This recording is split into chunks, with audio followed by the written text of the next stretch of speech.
밖은 많이 춥던데 저는 새샘교회 올 때마다 저는 따뜻합니다. 다시 한번 저희 스리랑카 선교사역 처음부터 지금까지 함께 해주신 우리 새샘교회 우리 목사님 그리고 장로님들 그리고 모든 성도님들 한 사람 한 사람 한 분 한 분 진심으로 감사의 인사를 드립니다. 야곱이 가나안 땅을 떠나서 하란 땅에 한 20년을 거하게 되는데요. 나중에 그런 고백을 하죠. 내가 20년간 이렇게 머물렀던 것은 라헬에 대한 사랑 때문에 내가 그렇게 수일처럼 여겼다. 이렇게 고백을 합니다. 제가 이렇게 앉아서 가만히 생각해 보니까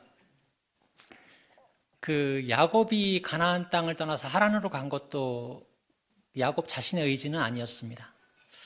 생각해 보니까 저는 사실 중국으로 가려고 했거든요. 여러분 아시지만.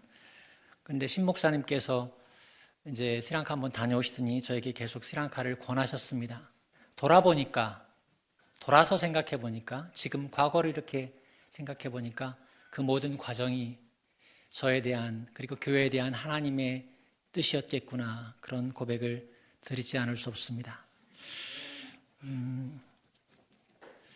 이제 성가대 찬양하는 모습 속에서 너무나 이렇게 마음이 울컥했어요. 이렇게 제가 옛날에 저 자리에 있었는데 이렇게 찬양하던 생각도 나고, 저기는 여기 올 때마다 어머니하고 형님을 생각을 떠올리지 않을 수가 없어요. 이렇게 권사님들 뵈면 요 가운데 계신 저희 어머니가 그냥 떠오르고, 이렇게 성가대 보면 저희 형님이 저기 어딘가 앉아 계셨을 것 같은 그런 생각이 지금 듭니다. 어쨌거나 우리 새샘교회 올 때마다 제 마음이 두근두근하고 너무나 감사를 드립니다. 제가 감히 내가 스리랑카를 너무 사랑하기 때문에 나는 지금까지 스리랑카에 있었던 거야 라고 그렇게 야곱처럼 그렇게 고백할 자신은 사실 없습니다. 하지만 돌아보니까 제가 스리랑카로 가게 된 것 그리고 또 지금까지 지내온 것 모든 것이 하나님의 은혜이고 그리고 내가 참 스리랑카를 사랑하는구나 그런 것들을 이제 지나고 나면서 이렇게 고백하게 됩니다. 그리고 그 사랑이 오늘 저를 그곳에 살아가게 하고 또 때때로는 견뎌내게 하고 그리고 때때로는 그곳에서 울고 웃게 하는 그러한 힘이구나 라는 것을 여러분 앞에 고백합니다. 여러분, 저는 스리랑카를 너무나 사랑합니다. 제가 사랑하는 스리랑카가 빨리 국가부도 사태를 이겨내고 경제적으로, 정치적으로 그리고 안정을 찾았으면 좋겠습니다. 제가 사랑하는 스리랑카 마을마다 제가 차를 가지고 다녔던 그 마을마다 속히 하나님의 교회가 세워지게 되기를 소망합니다. 제가 만나는 스리랑카 사람들마다 예수님을 믿게 되는 복이 임하기를 소망합니다. 이제 스리랑카 교회가 부흥하고 성장하여서 스리랑카 전국 곳곳에 교회가 세워질 뿐 아니라 이제 더 나아가 스리랑카 주변 나라들, 몰디브, 부탄, 방글라데시, 그리고 중동의 여러 나라들, 도시들에 복음을 전하는 선교사들이 스리랑카 교회를 통하여 파송되기를 소망합니다. 오늘 이사야서 말씀은 사실은 하나님께서 애굽에 대한 이사야를 통해 주신 그 예언의 말씀입니다. 근데 예언의 초반부와 후반부가 내용이 완전히 달라요. 처음 1절부터 17절까지는 경고이면서 굉장히 단순한 경고가 아니라 막 내용을 보면 막 저주 같은 그렇게 느껴집니다. 애굽에 대한 경고라. 그들이 각기 형제를 치며 각기 이웃을 칠 것이요 애굽인의 정신이 그 속에서 쇠약할 것이요 애굽인을 잔인한 군주의 손에 붙이시리니 포악한 왕이 그들을 치리하리라. 바닷물이 없어지겠고 강이 마르겠고 곡식 밭이 다 말라서 나라 없어질 것이며 이렇게 17절까지 애굽에 대한 좀 뭐라고 그럴까요? 예언인데 경고죠. 이제 이렇게 어려움을 너희가 큰 저주를 형제가 형제를 치고 이웃을 칠 것이고 뭐 쇠약할 것이고 뭐 강은 마르겠고 바다도 마르겠고 곡식들도 다 말라 비틀어질 것이고 이런 섬뜩한 예언이 이어집니다. 근데 18절부터 그냥 완전히 내용이 바뀌어요. 성가들 오늘 찬양하면서 이렇게 올라갔다가 잔잔하게 이어지는 그런 것처럼 그 17절까지는 막 이렇게 강력한 저주와 같은 내용이 이어지다가 18절부터는 축복의 예언으로 바뀝니다. 18절은 이렇게 시작했죠. 그날의 애굽 땅에 가나안 방언을 말하며 만군의 여호와를 가리켜 맹세하는 5 성읍이 있을 것이며 그 중에 하나를 장망성이라 칭하리라. 좀 이따 설명을 드리겠습니다. 그 18절을 시작으로 19절 보니까 그날의 애굽 땅 중앙에는 여호와를 위하여 제단이 있겠고 또 변방에는 여호와를 위한 기둥이 세워지겠고 여호와께서는 한 구원자를 보내실 것이고 그날의 애굽인이 여호와를 알고 제물과 예물을 그에게 드리고 경배할 것이요 또 여호와께 성원하고 그대로 행하리라. 뭐 이런 예언들이 25절까지 계속 이어집니다. 그 중에 23절 보니까 애굽에서 아수르로 통하는 대로가 있어 아수르 사람은 애굽으로 가겠고 애굽 사람은 아수르로 갈 것이며 애굽 사람이 아수르 사람과 함께 경배하리라. 이제 조금은 이사야서에서 나오는 그 논조치고는 조금 좀 뭔가 다르죠? 경고가 아니라 애굽이 아수르 사람과 더불어 하나님께 경배하게 될 것이다. 거기까지도 놀라운데 24절 25절 말씀 보니까 그날에 이스라엘이 애굽과 아수르로 더불어 셋이 세계 중에 복이 되리니 이렇게 얘기합니다. 온 세상을 대표하는 2개의 초강대국 애굽과 아수르 사이에 이스라엘이 셋 중에 하나로 참가하게 될 것인데 이거 한 출석서에서 제가 그대로 따온 말입니다. 이는 결국 땅의 모든 족속이 너로 말미암아 복을 얻을 것이라는 약속의 말씀의 실현이라고 볼 수 있을 것입니다. 영적으로 연합된 세 나라에 대한 축복 선언으로 본장은 마감됩니다. 이 축복은 이스라엘에게만 배타적으로 허락되었던 권리와 영예로운 이름이 애굽과 아수르에게까지 확대 적용되는 형태로 나타납니다. 사실은 그때 당시 이사야도 하나님께서 이 말씀을 하실 때 본인도 참 받아들이기 어려우면서도 이 말씀을 선포했을 것 같아요. 왜냐하면 이사야가 19장을 예언의 말씀을 선포하는 시기가 물론 이사야 활동 시기가 굉장히 길어요. 오시야 왕 때부터 요담, 그 다음에 아하스 왕, 히스기야 왕 아들 므낫세 초기까지 했으니까 5대 왕에 걸쳐서 이렇게까지 예언을 했으니까 이게 어느 시기인가를 특정하기는 어렵지만 전후 장들을 살펴보면 전까지는 6장부터 계속 아하스 얘기가 나오고 20장부터는 사르곤 왕이 나와요. 아수르의 그 황제였던 사르곤 2세에 대한 이야기가 나옵니다. 그러니까 사르곤 2세가 다음 장에 1절 2절에 나오는 걸 보니까 그 시기를 능히 짐작할 수 있는데 왜냐하면 그 사르곤 2세 초기 때 북이스라엘이 멸망합니다. 북이스라엘 언제 멸망해요? BC 722년, 721년 이때쯤 멸망하는 것으로 알고 있는데 적어도 몇 년인가는 모르지만 지금 이사야가 지금 이 아수르와 애굽에 대해서 이야기하는 이 시기는 아수르가 와서 북이스라엘을 멸망시키고 이제 남유다까지 침공하고 완전히 복속시키려고 그렇게 예루살렘을 둘러싸고 있는 그러한 시기다. 아수르가 지금 침공해 오는 시기예요. 또 주석가들에 의하면 8세기 혼동의 시기를 막 지나고 8세기 말 그 애굽이 다시 재정비하고 강대국의 면모를 나타내고 있을 때가 바로 이때다. 그러니까 다시 아수르하고 애굽이 살기등등하게 팔레스틴 지역인 가나안 땅을 점령하려고 애쓰고 있던 시기에 그들에 대해 이야기하는데 이스라엘은 아수르와 더불어 애굽과 더불어 세계 중에 복이 될 것이다. 그들이 하나님을 예배하게 될 것이다. 참 놀랍지 않아요? 우리나라로 얘기하면 그들이 지금 이렇게 안 와 닿으면 우리로 얘기하면 그냥 아수르는 중국이고요. 애굽은 일본이에요.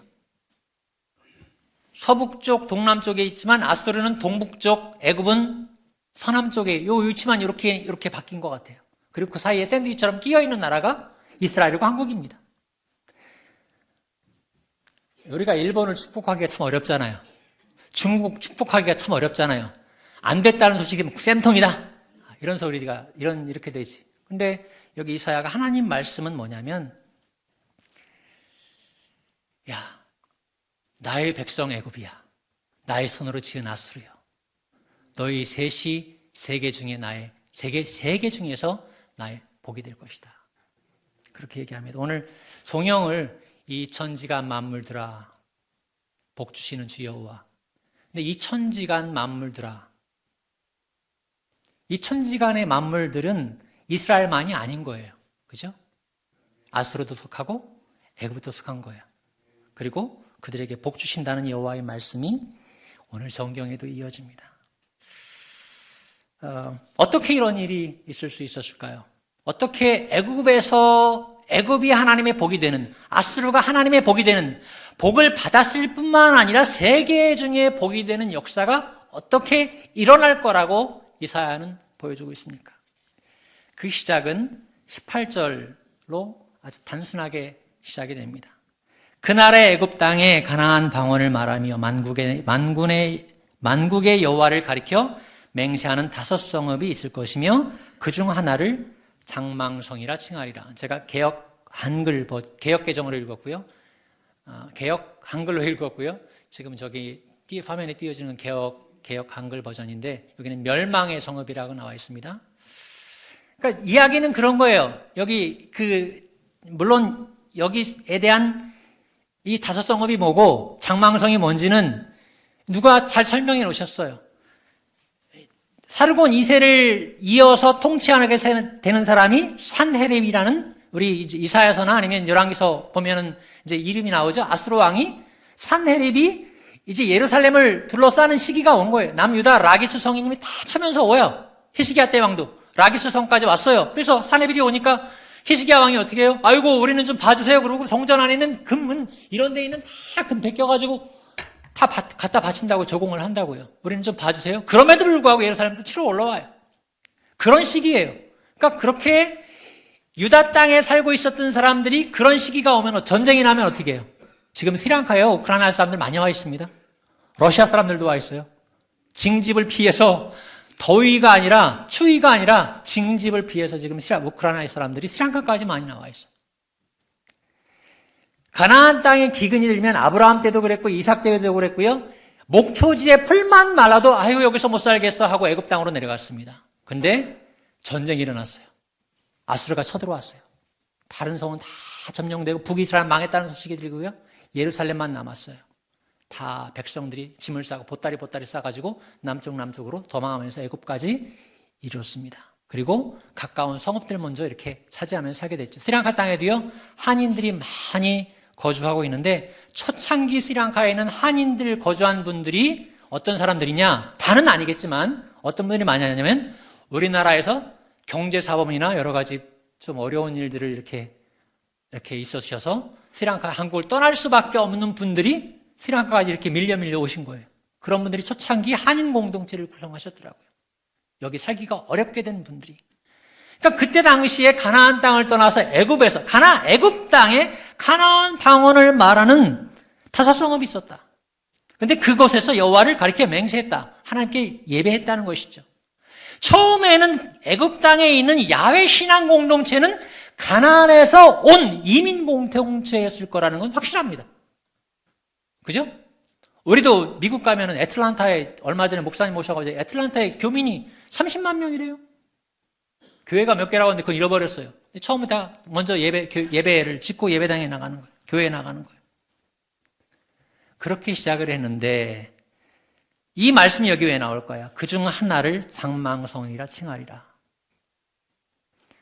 장망성을 히브리어로 하에레스라고 그러는데, 이거는 한글어 성경만 아니라 모든 성경 번역 역사에 있어서 이걸 번역을 다 다르게 했어요. 2가지로 크게 나누는데, 우리 지금 개역 개정이나 개역 한글에 나와 있는 대로 멸망의 도시 내지는 제가 읽은 성경 이 개역 한글, 여기는 장망성. 장망성이 뭐예요? 네? 뜻이 뭐예요?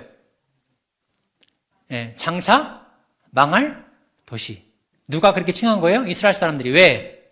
이 공동 번역에는, 그리고 이 하에레스라는 말은, 장망성이라고 번역된 이 멸망이라고 번역된 이 하에레스라는 히브리 말은 다른 또 뜻을 갖고 있대요. 그게 또 하나는 태양이에요.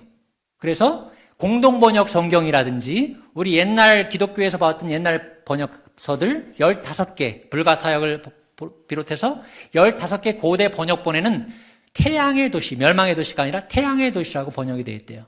그래서 이게 문제가 되니까 공동번역에는 어떻게 해놨냐면 하엘레스라고 불리는 성읍도 있더라 이렇게 해놨어요. 그래놓고 밑에 주석을 달기를 멸망의 도시 혹은 태양의 도시라고 해석될 수 있다 이렇게 해놨습니다.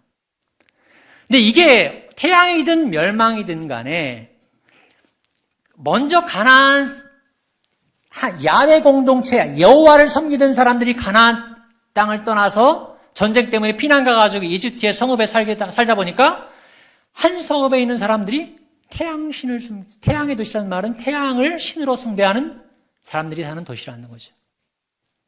그러면서 이스라엘 사람들은 그렇게 얘기했을 거예요. 아유, 저 우상 숭배하는 사람들, 너희들은 장차 멸망될 수밖에 없어. 그러면서 장망성이라고 불렀는지도 모르겠습니다. 처음에는 태양의 성읍이었지만 나중에는 아유, 그 똑같은 말 히브리어로 똑같이 야, 태양의 도시가 아니라 야, 얘네들 멸망할 도시다 야. 그렇게 이방신을 섬기는 도시였었는데 5 성읍 중에 하나가 그 5 성은 뭐예요? 여호와의 이름으로 맹세하는, 다시 말씀드리면 여호와 하나님을 믿게 되는 도시가 되었더라 라는 말입니다. 그렇게 시작이 되었어요. 그렇게 시작이 되었는데 복이 되는 처음 시작은 그랬습니다. 근데 19절에 그렇게 이어집니다. 그날이 같은 날이 아니에요. 성경 보면 다 다른 날이에요. 그날에 19절 그날에 6번이 그날이 나오는데 그날에 애굽 땅 중앙에는 여호와를 위하여 제단이 있겠고, 처음에는 5 성읍이었는데 중앙에 여호와를 위하여 제단이 있겠고. 근데 이 말은 뭘 것 같아요? 수도죠, 수도.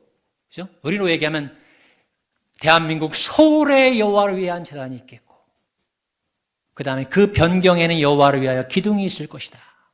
예언입니다. 변경은 서울 수도권을 제외한 전체를 얘기하는 겁니다. 그러니까 지금 이 말은 중앙과 변경이란 말은 애굽 전체를 그냥 다른 표현으로 한 거예요. 5 성읍에서 중앙으로 변경으로 애굽 전체로 하나님의 신앙이 확장될 것을 이사야는 예언합니다. 언제?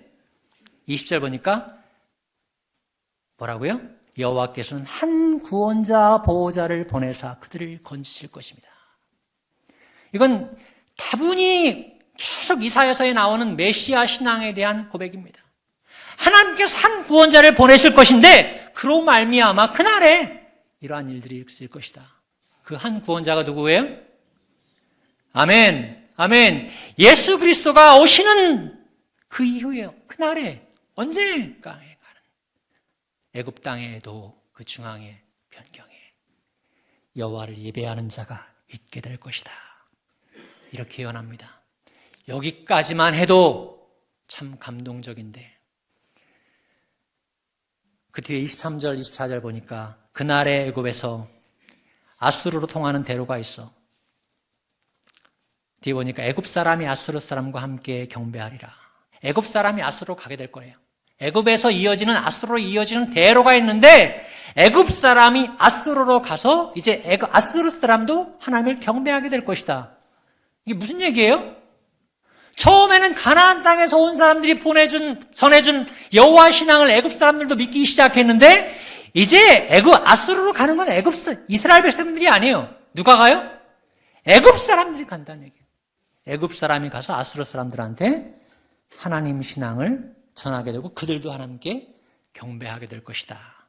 예배 공동체로만 변화되는 것이 아니라 이제 24절, 25절은 더 놀라운 약속의 말씀을 선포합니다. 그날에 이스라엘의 애굽과 아수르로 더불어 셋이 세계 중에 복이 되리니. 제가요, 지하철에 성경 말씀을 이걸 읽다가요, 제가 이렇게 스마트워치라고 그러나요, 이거? 애플워치를 차고 있는데, 갑자기 경고 메시지가 떴어요. 경고 메시지가 떴어요. 그랬더니 뭐라고 떴으면 처음 봤어요, 저. 그랬더니, 당신은 지금 가만히 운동도 안 하고 가만히 앉아 있는데, 심박수가 120번까지 올라갔습니다. 그렇게 떴어요. 그래서 내가, 이게 뭐야? 저는 심장병을 앓고 있어서, 심장병, 내일 모레 4월 1일 날이면 흉부외과에 갑니다. 서울대. 근데 그것 때문이 아니에요. 왜 심박수가 110까지 올라갔지? 여기 이스라엘과 아수르와 애굽이 세계 중에 복이 된다는 말씀이 제 가슴을 뛰게 한 거예요. 아파서 뛴 게 아니라니까요, 이게. 저 가만히 지하철에 앉아 있었다니까요. 심박수가 120까지 올라왔어요. 여러분 어떤 말씀을 들을 때 여러분 심장이 뜁니까? 최근에 심장이 뛸 만큼 그렇게 감동적인 하나님의 말씀을 여러분이 읽으셨습니까? 그리고 그 일을 위하여 여러분의 인생을 생명을 걸고 나아가십니까? 저는 심장이 뛰었다는 게 감사하더라고요. 야, 감사하다. 안 죽었구나 아직. 왜냐하면 제가 창세기 12장 2절 3절 말씀을 제일 좋아하는데 너는 본토 지적 아비집을 떠나서 내가 너에게 지시할 땅으로 가라. 히브리서는 그것을 믿음으로 봤어요. 갈 바를 알지 못하고 갔다고 나와요. 어디로 가려고 간 게 아니에요. 떠나라고 하니까 떠났어요. 그리고 너를 통하여 온 세상의 민족들이 복을 받게 될 것이다. 너는 복의 근원이 될지라. 이스라엘에게만 한정된 것으로 이스라엘 사람들도 이해를 했는데 아까 주석서에서 제가 읽은 것처럼 배타적으로 이해를 했어요. 독점적으로 이건 이스라엘에게만 주어진 축복이야. 그렇게 이해를 했는데 아니었던 거예요. 그것이 애굽을 지나서 아수르를 넘어서 이제 그들을 통해서 세계로 복음이 전파될 것을 하나님은 이사야의 입을 빌어 말씀하십니다.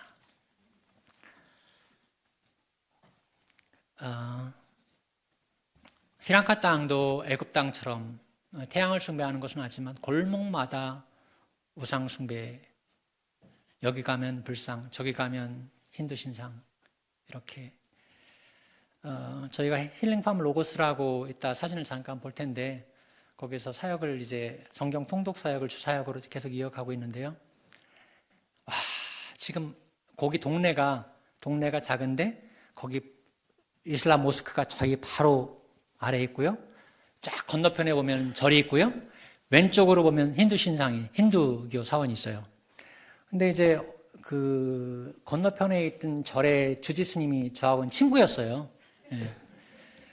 이제 그 동종업계에 종사하는 사람으로서 친하게 지내야죠. 그래서 가끔 가서 차도 마시고 이렇게 오고 그러는데 저는 또 성경책도 선물하고 복음도 전하고 그랬습니다. 근데 이제 그분이 작년에 돌아가셨어요. 그리고 고승이셨는데 돌아가시고 새로운 승려 한 세 분이 오셨는데 최근에 오셨는데 너무 공격적으로 새벽마다 불경을 읽는 거예요. 읽는 건지 뭐 녹음된 거 틀어놓는지 모르는데 새벽 5시 딱 되면 확성기를 틀어요. 그리고 1시간 동안 불경이 계속 들려집니다. 처음에는 괜찮았어요. 힌두교 쪽에서 좀 뿔이 났어. 그래가지고 이제 옛날에는 딱 끝나면 5시부터 6시까지 절에서 그 불경 읊는 것이 끝나면 6시에 힌두교에서 방송을 들었거든요. 지금은 맞불 작전으로 나왔네, 이분들이. 새벽 5시만 되면 처음에 이제 불교에서 이렇게 불경 읊는 소리가 들리다가 이쪽에서 이제 힌두교에서 막 또 이상한 소리가, 타밀은 제가 잘 모르니까 그렇게 소리가 들립니다. 그런 땅입니다, 스리랑카가. 예. 저는 이쪽에서 이제 언젠가는 이쪽에 확성이 되고 말씀을 들어주리라. 내가 지금 그렇게 생각을 하고 있습니다.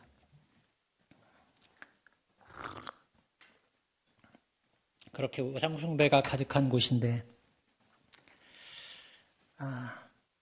애굽이 그랬잖아요. 태양신을 숭배하고 바로를 왕으로 신으로 숭배했던 그런 나라인데 적어도 이사야의 예언에는 그날에 그곳에 중앙에는 여호와를 위한 제단이 있겠고 변경에는 여호와를 위하여 기둥이 세워지리라. 무슨 뜻이에요? 제단은 예배에 대한 상징이고 기둥은 서원과 헌신에 대한 상징입니다. 그래서 성경 말씀도 그렇게 나와요. 그걸 보면 뒤에 나오면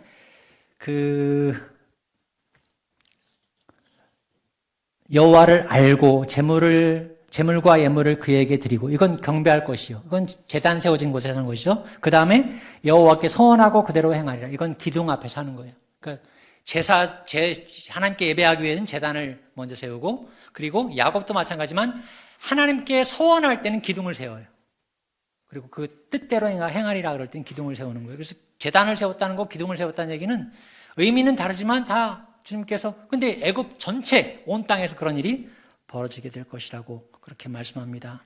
스리랑카 땅, 지금은 이방 신상과 이런 것들이 가득한 땅이지만 그날에 여호와께서 여호와를 위하여 한 군데 한 군데 성읍이, 멸망할 성읍이 구원의 성읍으로 변화되고, 할렐루야. 그리고 스리랑카 땅 전체가 하나님 나라를 위하여 쓰임받는 그러한 나라가 될 것을 믿습니다.